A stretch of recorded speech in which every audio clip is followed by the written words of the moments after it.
Hi everyone, we're going to be reading a realistic fiction today. So, although this story is made up, it's based on true events. The event we're going to be reading today is Remembering Hurricane Katrina. Leaning over my steering wheel, I watched the heavy clouds roll in. The sky became a darker shade of gray, and raindrops were soon scattered across my windshield. A storm was coming. Glancing at the boxes of clothes stacked in the back seat, I smiled to myself. A torrential downpour of rain began beating against my windshield as lightning flickered across the sky. I pulled the car off the road until my driving visibility improved. People on the sidewalk held purses and briefcases over their heads in a futile effort to keep from getting wet. Children screamed and danced around in the downpour. The rain reminded me of another storm 10 years earlier.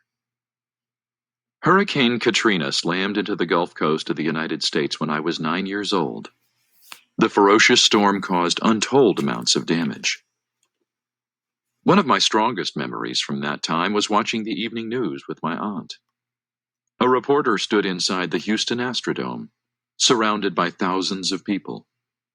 They all shared the same weary expression. Many wore torn and dirty clothes, and some had no shoes on their feet. They slowly shuffled along, their faces full of sadness. Wow, that really paints a picture for this week's reading, right? You can see what people are wearing, you can see what the weather looks like too. Are they here because of the hurricane? I asked softly. Aunt Lucia nodded. See, Hector, these people are from New Orleans, Louisiana. Just a few days ago, Hurricane Katrina destroyed their homes and possessions, and they lost everything they owned. So now they are temporary residents of the Astrodome. It's a place for them to stay until it's safe to go home. I knew a lot about Katrina. The storm had formed in hot and humid tropical weather and then traveled north. It had come so close to Texas that I worried it would strike us in Houston. It missed us, but other cities were not so lucky. The TV news reporter looked around.